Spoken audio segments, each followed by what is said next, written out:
Salut à toutes et à tous et bienvenue pour cette 8e vidéo, cette 8e critique. Aujourd'hui on parle de Je voudrais que quelqu'un m'attende quelque part. Sorti début janvier, film de 1h25 environ, réalisé par Arnaud Viard, réalisateur de Clara et moi en 2004, de Arnaud fait son deuxième film avec lui-même et Irène Jacob, c'était en 2015, donc troisième film que j'attendais pas plus que ça. J'en ai entendu parler quelques jours avant sa sortie, le scénario me donnait envie, la bande-annonce, les acteurs, puisqu'on y retrouve Jean-Paul Rouve, Alice Taglioni, que j'ai pas vu très longtemps, Camille Dauve, on a Benjamin Laverne de la Comédie Française, on a Elsa Ziebenstein, on a également Nicolas Vaud, qui fait une petite apparition, mais j'adore Nicolas Vaud, et puis on a aussi Aurore Clément, donc effectivement un casting tout à fait intéressant. Un film qui raconte quoi en soi? Eh oui, ça raconte le destin de... Ils sont quatre, hein, deux hommes, deux femmes qui sont frères et sœurs et qui vont vivre des moments importants, clés en même temps. Alors, je vais faire une partie spoiler et une partie non spoiler, ça va pas être une critique très longue. Je vous encourage à aller voir ce film. Très sincèrement, je vous encourage à aller voir ce film. Je vais pas forcément tout détailler parce que ça me paraît important de le détailler dans la partie spoiler parce que c'est un peu compliqué d'évoquer cette œuvre. Parce que c'est un très bon film comme ça, parce que sinon je vous spoil. Allez voir ce film, c'est vraiment un drame, c'est des drames que j'aime beaucoup. Ça donne envie parce que c'est aussi financé par France 2. Généralement, les films financés par France 2 sont pas des mauvais films. Par exemple, L'Hérisson avec Josiane Balasco, vous l'avez sans doute oublié, c'était dans les années. Ouais, il y a une dizaine d'années, je pense, avec Josiane Balasco, c'était pas un mauvais film. C'est une très bonne comédie dramatique. Il y a toujours de très bonnes comédies dramatiques en France. Et effectivement, je suis très content de ce film-là. C'est extrêmement touchant. Le scénario est très intéressant, on est happé par la situation, par ce qui va se passer pour le personnage de Jean-Paul Rouve, Alice Taglioni, comment ça va se dérouler, tout s'entremêle entre les situations de chacun, ce qui fait qu'on est en 4 situations, on est sur 1h25, ce qui fait que du coup ça va très vite, c'est très cadencé, mais il y a des moments qui sont vraiment très accrocheurs, ce qui fait qu'on a le temps de se poser, de voir comment les autres personnages réagissent à ces moments accrocheurs, à ces moments importants. C'est un film vraiment sur la vie qui est intéressant aussi, moi qui m'a particulièrement touché par son scénario parce que ça fait écho à certains moments de ma vie, ce qui fait que ça ne va pas forcément fonctionner sur tout le monde, encore une fois, et c'est une richesse que l'art et que le cinéma en tant qu'art soit subjectif. La mise en scène fonctionne très bien, il y a très beaux plans, on a une très bonne lumière. Alors ce qui est intéressant aussi c'est la musique est très bonne. Alors par contre, on a un moment du film, je pense que c'est 20-25 minutes, où on a une réutilisation de la musique, et là on se rend compte que la musique est réutilisée, ce qui donne un aspect un petit peu négatif. Mais après, sur la fin du film, sur le bon quart restant, disons, on a vraiment des nouvelles choses, des nouvelles interprétations, ce qui ramène quelque chose de très différent. Ça joue aussi bien sur l'humour, mais pas un humour qui est extrêmement exposé, ce qui fait que l'humour est très fin, on ne veut pas plus que ça. À des moments c'est extrêmement triste, à des moments c'est extrêmement nostalgique, ça reste assez vain comme film, ça reste une comédie dramatique, mais ça va quand même poser ces choses-là. Il y a quand même un message très beau derrière, ou en tout cas des messages très beaux derrière. Ça raconte au fond l'histoire de quelqu'un, d'avant, des causes et des conséquences que ça va avoir. En fait, on a l'impression que c'est sur 4 personnes, mais au fond c'est sur une personne, et on voit comment, au final, la personne, au niveau des conséquences, je vais expliquer plutôt dans la partie spoiler. J'ai l'impression de spoiler un blockbuster américain, mais je vous encourage à aller voir ce film-là. Jean-Paul Rouve est excellent, vraiment, Jean-Paul Rouve est excellent. Je l'ai trouvé juste incroyable, j'avais adoré dans les souvenirs. Je crois que c'était en 2015, c'était avec Annie Cordy notamment. Et c'était un très bon film qui était un petit peu mal foutu, mais là vraiment c'est très bien. Mais je pense que je vais mieux m'exprimer dans la partie spoiler. Alice Taglioni, Nicolas Vaud, Benjamin Laverne, vraiment tous sont très bons. Je vous encourage très sincèrement à aller voir ce film, c'est-à-dire que je peux pas vous en dire plus parce qu'encore une fois, ce serait vous dévoiler le scénario, parce qu'on a à la fois Alice Taglioni qui se lance un petit peu dans sa vie intime en soi et aussi sa vie professionnelle, parce qu'elle est prof, mais elle veut faire un bouquin, et puis elle apprend qu'elle est enceinte. On a le personnage joué par Benjamin Laverne qui lui est un petit peu particulier parce qu'il a des problèmes de sexualité différents, il veut trouver quelqu'un mais c'est un peu compliqué. On a le personnage qui est joué par Camille qui est dans son lancement professionnel. On a aussi lui, donc le personnage de Jean-Paul Rouve qui se retrouve en fait face à quelque chose d'assez incroyable. S'il retrouve son amour de jeunesse alors qu'il est marié, il se retrouve aussi à aider sa famille, ce qui rajoute d'autant plus de problèmes dans sa vie et puis dans la vie de chacun. Je vous laisse très sincèrement aller le voir, c'est un très bon film. C'est une valeur sûre, disons, là, en ce moment, si vous allez voir une comédie française, il y a aussi Play. Euh, Ça peut être pas mal aussi Selfie, comme je vous ai encouragé, mais ça reste, comme je vous le disais, très mal. C'est très inégal, mais là, ce film est très très bon. Partie spoiler. Partie spoiler. Pourquoi partie spoiler? Parce que c'est vrai que c'est un film que j'ai vu il n'y a pas très longtemps. Je vous tourne la vidéo, je suis sorti il y a une bonne demi-heure, disons, du film. C'est un film qui me paraît très important à évoquer sur sa partie spoiler, puisque le personnage de Jean-Paul Rouve essaye de s'occuper et essaye de donner du sien à sa famille. Il a un travail, il a beaucoup d'argent, etc. Mais il ne se sent pas accompli. Il sent que ça se passe pas forcément très bien avec sa femme, c'est pas non plus un truc de fou.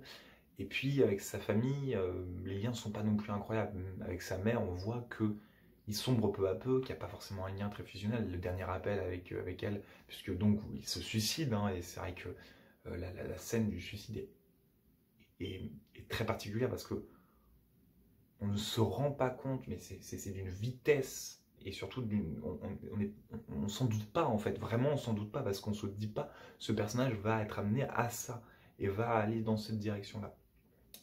Il essaie de s'occuper de sa maman, il essaie d'appeler sa maman, mais il se rend compte que même elle, il y a plus de lien en fait. Il a l'impression de ne pas être aimé, il a l'impression de donner beaucoup à tout le monde en fait et de ne pas recevoir en retour. Il a le lien avec Alice Taglioni où il essaye de lui donner des conseils pour sa vie professionnelle. Benjamin Laverne, il essaye effectivement de lui dire bah, voilà, je te pousse à aller vers cette personne, la femme de ta vie. Et puis vers le personnage comment dire, de Camero, il lui donne de l'argent. Sa petite sœur lui donne de l'argent pour ses souhaits de photographe. Donc en fait, il donne énormément d'argent, énormément d'amour en fait.